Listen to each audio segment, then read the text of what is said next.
Alright guys, sorry I'm not there today. Miss Emily and I both had to be over at the admin building today. So this is for 7th grade. This is the Unit 3 Review 2. I know we've not actually had 2 reviews yet, but I want to go and get you guys started on this thing because we are going to be testing Thursday this week. Let's take a look at number 1. It says a computer technician charged $120.75 to debug a laptop after a total of 5 hours work. The technician charged the same rate for each hour of work. Create a diagram that represents the constant rate of change for the situation using the box below. Well, I want to know how much for each hour. So what I'm going to do is typically we want to know, we've talked about change of y over change of x, but really what we're doing right here is dollars over our number of hours. I know that looks like very much like an N. So if we're going to find out how much per hour, we're going to have 1 hour in each of these boxes down here below. But now what I need to do is I need to figure out how much we're charging per hour. We can do WKUs, or if you just know how to divide and get the job done, that's completely fine. Actually, I'm going to go back here real quick and change that because that looks a whole lot like an 11. That's supposed to be a 1 there, just to make sure that I'm clear on that. So what I'm going to do is I'm going to do my dollars over hours. Dollars over hours. And I'm going to do, that's my words. Here will be my known, and this will be my unknown. Well, I know that it's $120.75. And then my number of hours is going to be 5 hours. What I want to know is I don't know how much it costs for 1 hour. So do this however you please. This is going to be cross multiply divided by the lonely guy. So a $120.75 is times 1 is still $120.75. Then what you want to do is divide $120.75 divided by 5. For now, because I do have a calculator, I'm going to go ahead and tell you that this comes out to $24.15. But what I need to show you first is I should have shown you first. I need to show you the long division on this because you guys won't have calculators on your own. So I'm going to take, this is off to the side now, I'm going to do this 120.75. and I'm dividing by 5. Well, 5 cannot, and pardon the terrible handwriting because I'm doing this on my phone in a small little closet in the building. 5 doesn't go into 1, but 5 goes into 12 2 times. So I have to subtract those. I get 2, bring down the 0. 5 goes into 24 times. Put my decimal there. So those subtract, I'm left with nothing there, bring down the 7. 5 goes into 7 1 time. And I get my 5 there, subtract, oops, that was a lousy subtraction sign. And then I have a 2, and I bring my other 5 down. Well, 5 goes into 25 5 times. So I can make my pen write my 5. Again, pardon the handwriting, guys, I'm doing this on my phone. So that's where that number I've got circled there came from. But now to finish representing it, we are talking about $24.15. So my $24.15 will go in each one of these boxes to represent what we are talking about.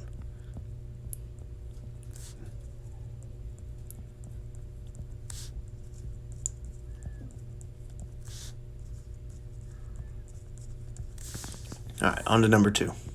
So by the way, so number 1, that's just the visual representation of it. Number 2 says the table below shows the time it takes for a boat to travel different distances. What is the constant rate of change for this situation in miles per hour? So this is sort of this will be our y, this will be our x. So I'm going to mark that up here too. Here's our y, here's our x.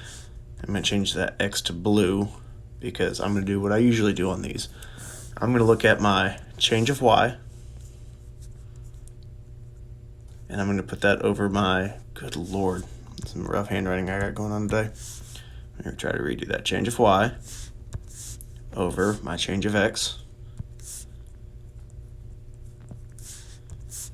And I'm going to look at the distance difference on each of these. For y, from 0 to 4.5, it's just 4.5. 4.5 to 7.5 is going to be 3. From 7.5 to 9 is going to be 1.5. And from 15 to 9 From 15 to 9 is going to be 6. Now I'm going to do these over here. So I'm going to do from 0 to 9 is 9. From 9 to 15 is going to be 6.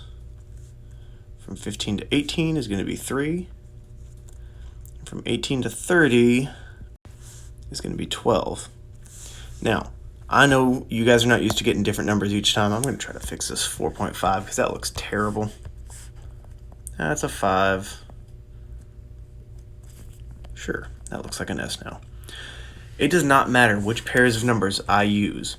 I can either take this 4.5 and divide it by 9, or I can take that 3 and divide it by 6, or this 1.5 divided by 3, or 6 and divided by 12. Either way, I will get the exact same number. So what I think I'm going to do is I'm going to use the 3 and the 6 because I think that's the most obvious ones. Like, it's easy to see without using the calculator or anything else. So I've got 3, a change of 3, over a change of 6. 3 divided by 6 is just 1/2, or the same thing as 0.5. So what I'm going to leave as my final answer. They want to know miles per hour. Well, this boat is really stinking slow and is going 0.5 miles per hour. On to number 3. All right, so now taking a look at number 3, it says the battery readings on Victoria's tablet was as shown. A full battery is 10 units. It says, what is the constant rate of change in the tablet's battery readings? So pretty much what we're going to be finding is we're going to figure out how much life it's got per hour, or at the very least how much it's losing per hour. So what I'm going to do is, I think the easiest way to do this, I could do my time over the battery life or whatever else, but I think what's going to be easiest is from 9:15 to 10:15, that's 1 hour right there. And I want to know battery life per hour that we're losing. So what I'm going to do, I know this is a little bit harder to see right here. So that's 1, 2, 3, 4, 5, 6 bars of life that it's got right here. So 6 bars of life here. And at 10:15, it's only got 2 bars of life. So it's changed by 4. From here to here, it changed by 4. Or 4 units. We'll just call it units. So it's losing 4 units per hour. So I'm going to say -4 because it's going down. Units per hour. All right, now we're on to the next part. Number 4 says Brody bought 5.6 pounds of candy for $21.25. How much did he pay per pound for the candy? So it's pay per pound, which is going to be cost per pound. And I'm using LBS right here. You can do the WKU. I'm going to do the WKU just because I think it's a little more, explains a little bit better. If you're not comfortable with it, don't do it. You know how to divide, go for it. But it's going to be 21.25 for that 5.6 pounds. So what I'm going to do is I want to know, my question is how much for 1 pound? So again, it's just cross multiply, divide by the lonely guy. When I multiply these two numbers, I still get 21.25, and I'm going to divide that by 5.6. When I divide those, fortunately, I've got a calculator. This ended up being a really gross number, so I'm just going to kind of round this a little bit. It comes out to 3.79. So that's going to be 3.79 pounds. I'm sorry, dollars per pound. I should have finished writing that in there. I'm going to do that real quick. Dollars per pound. This ought to get you off to a pretty good jump start. The rest of these, I'm going to be kind of leading you to the answer, but I'm not going to show you the entire thing. So number 5 says Bailey was making a special meal for her family. The grocery store had three different brands of sugar. Rank the brands from least expensive to most expensive by unit price.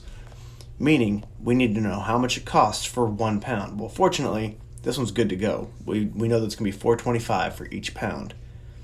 On this one, what I'd recommend doing is going to be $5.75. Again, you can set up the WKU. In fact, actually, here's what I'm going to do. I'm tempted to show. I'm going to show you guys this real quick. I want to know, this is pounds per dollar right now, but what I want to know is I want to know how much it costs for 1 pound. You can use that if you want to, but the way I'm going to set it up is because I'm doing dollars over pounds. I would do my 575 on top, because I think that'll make more sense to you guys, and my 1.5 pounds on the bottom. And I want to know how much for 1. I think this will be the easiest way for you to solve it, mostly because you don't have a calculator. On this other one over here, I'm going to change colors on it so it makes, hopefully it didn't blend together. We're still doing cost per pound, and I know that it's going to cost me $22 for 5 pounds, and I want to know how much for 1 pound. You'll solve each of these, and you're going to list them in order from, what did it say? Least to greatest, because it says least expensive to most expensive. Number 6. Number 6 says the figures below are similar isosceles triangles that have proportional relationships between the base B and leg L within each triangle. What is the constant of proportionality that relates the length of the base over the length of the leg within each of the triangles? Well, if they're proportional, they are all going to have the same thing. So again, I'm going to change colors on this just to keep it a little more clear. So we're going to do length of base over the length of the leg. So pretty much all we're doing is we're taking the leg, I'm sorry, I said that wrong. We're going to take the base and we're going to divide it by the leg, because we want to know what our proportion is. Changing colors again. Wow, that was pretty terrible looking. I'm going to erase that and start over on that. There, that looks better. Length of the base over the length of the leg. Well, this is the base. Make sure I'm using the right color. Bases will be red. So what I could do is these are all red right here. Those are all my bases. These are all my lengths. I do not have to do this for every single problem. In fact, I'm going to take the smallest number because I think it's going to be the easiest way to do it. I'm going to look at the small triangle because there's going to be less for me to do in the end. I'm going to take that 4.5 and I'm going to divide it by 1.5. So here I'm using my, let's see, I've got my 4.5 is my base. I'm going to divide that by the 1.5 that is my side. From here, it's pretty much just 4.5 divided by 1.5. There are a couple of tricks to that, but I'm going to let you guys figure that part out on your own. All right, number 7. It says Oliver Spent filled his truck's tank. Wow, that's kind of weird. I'm pretty sure that spent is not supposed to be there. So Oliver filled his truck's tank with 19.7 gallons of unleaded gasoline. If he had to pay a total of $54 at the pump, what is the constant of proportionality that relates the cost in dollars, so cost in dollars, to the number of gallons? So again, it's just a WKU, or it's really just division. We're trying to find out how much for 1 gallon. Well, we know it was $54, because that part's right there for us. And then we're going to put that $54 over the 19.7. Because the 19.7 is how much, or how many gallons he got. So again, cross multiply, divide by the lonely guy, multiply those two, and divide by the 19.7. It's going to be up to you to figure out that part on your own. Now to number 8. Number 8, at a pencil factory, they can make 200,000 pencils each day, and they use 200 boxes for packing the pencils. If the number of boxes needed for packing is proportional to the number of pencils produced, how many more boxes would be needed on a day when 250,000 are produced? So this is very much going to be a WKU, but what we are going to have to watch out and remember is going to be that how many more, meaning we're going to have to do some subtraction at the end. So let's set up our proportion first. So we were talking about, let's see, I'm going to do this as pencils. I'm going to call them pens because I don't feel like writing out pencils. We're going to do pencils to boxes. So what I'm going to do is what we do know is we know that it takes 200,000 pencils. All right, and that will fill up 200 boxes. And what I want to know, or my unknown currently, is I want to know how many more boxes would be needed. So my goal is to find out how many boxes for that 250,000 pens produced. Now here's the deal on this one. Yes, it's cross multiply and divide, but guys, you're going to get some gross numbers if you start trying to do all of that. This is the first time I've told you guys about it, but I would highly recommend simplifying first before you multiply those two numbers. Here's what I'm going to show you. I'm going to cross out those two zeros and those two zeros because they are right above one another. So now I'm just doing 2 times 250,000, which is going to give me, when I multiply those two, I get 500,000. 1, 2, 3 zeros. And that is going to get divided by that 2,000 that I have left up there. So 2,000. Now I can just simplify by crossing out my zeros. And now I have 500 divided by 2. So that's just 250. So 250 boxes are needed instead of 200. We originally needed, I'm going to zoom back in here for a second. We originally needed these 200 boxes. Well, now we need 250 boxes. So between those two, how many more do I need? I'm going to let you guys figure that part out on your own. All right, on to number 9. It says Julia was trying to figure out where to buy a new pair of shoes. She had 2 different ads from 2 different stores that she used to compare. If she only needs to buy 1 pair of shoes, which store offers a better deal after the discount? This one doesn't seem super fair because you're being asked to do 2 different percent proportions. So store A says their regular price is $60, and today only, they're going to take 35% off. What I need to know is how much I'm going to have to pay at that store. Well, I'm taking 35% off. I need to know what percent I'm actually paying. So what I would do is I know that if I'm taking 35% off, I know that I'm going to pay 65%. So I'm going to change this. Actually, let me change colors again. 35% off means that I pay 65%.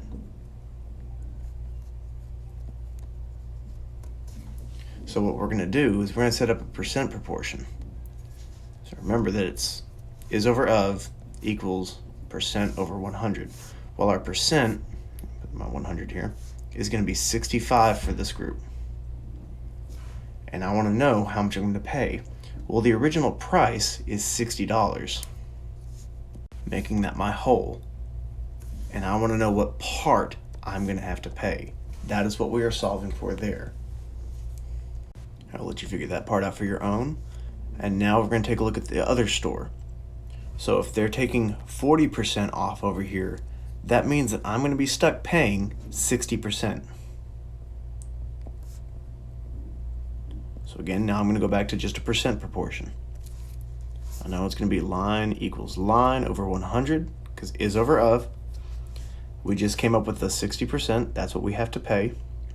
And if the shoes are normally, or whatever the heck it is, normally $75, that's the whole. That's the entire original price. I want to know what part I have to pay. So again, cross multiply, divide by the lonely guy, figure out which one's cheaper, and that will be your answer. On to number 10. Florence was building a birdhouse, and she had 45 inches of wood. However, the instructions are in centimeters. If 1 inch is approximately 2.54 centimeters, how much wood does Florence have? So, words known, unknown. We are talking about inches versus centimeters. So I'm going to do my line equals line equals line. This is my WKU. It said inches first, so I'm going to put inches right there. And then I'm going to do centimeters on the bottom. And it even tells me that 1 inch is that 2.54 centimeters.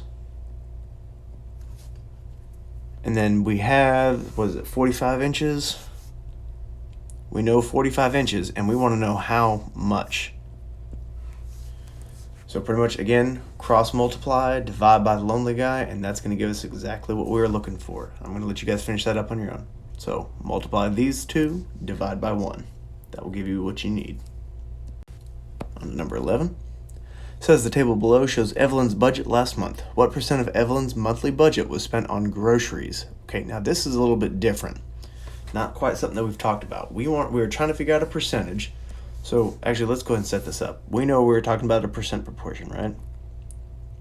And it says what percent, meaning that's the thing that we are looking for. We want to know what that thing over 100 is. What we need to know, in fact, even WKU would be helpful on this one. I'm going to kind of write it in here at the end. We're trying to figure out what percent of her monthly budget. Of is the budget. meaning our bottom number down here is going to be the budget. Well, her budget is all of this stuff. It's every bit of this. So our budget is all those numbers together. So I've got to add all those up and figure out how much they are. When you add all those up, you get $1,550. So that's her total budget. And the actual question, it says, what percent of her monthly budget was spent on groceries? So groceries are the only thing I'm worried about. That is my part. So those are the groceries, which means my 130 will go right there. Wow, that looks nothing like a number at all. So let me erase that and try that again. So here's my 130. So 130 is my part. That 1550 is the total budget. And I'm going to solve for x on this one. So again, cross multiply, divide by the lonely guy, use shortcuts if you don't get the calculator. That's going to give you what you're looking for on that one. Final one. Number 12. No lie, not sure how to say that name. We're going to go with Enkia. Earns $1,200 each month working a part-time job. She wants to save a total of $3,500 for college over a 1-year period. $4,800, which works out to $400 per month. What percentage of Enkia's total monthly budget should go to her college savings? This is one that is just trying to confuse you. What is super important on this to know is that we're talking about her total monthly budget. Well, her monthly budget is this $1,200. We know that she's trying to save that much over that much over a year, but it even tells us that it's going to be that much per month. This is over a year. We don't actually need that number. So our goal is to find out what percent out of 100. I'm sorry, percent over 100 is what I was thinking. I said that wrong though. But we want to know that percent right there. Her whole is her entire budget. It's going to be that $1,200 right there. So there's our $1,200. That's our entire budget. Good Lord, this handwriting is just terrible. And then we are going to spend that $400 a month in saving. So again, from here, it's just cross multiply and divide by the lonely guy. And that will tell you what percentage is her entire monthly budget. Finish that one up on your own, guys. I always like to think I'm done, but there's always one more, isn't there? Rogelio, I got nothing on that one. Got a letter from his insurance company and said that the prices were increasing by 6%. Originally, he'd been paying $75 per month. What is the cost of his new insurance per month? So let's figure out, we're just going to set up a percent proportion. So I'm going to do this as line equals line over 100. And I know that we are going up by 6%. So this one's going to be a little more tricky. He had been paying $75 per month. That is his original amount. We want to know how much it's going to be going up by. So on this one, I would do cross multiply, divide by the lonely guy. But now the trick to this one is once you get that number, whatever this is, you're going to have to add that back on to the $75 per month. If you don't add it on, you're not going to actually know what his new cost is. So make sure you do it like that.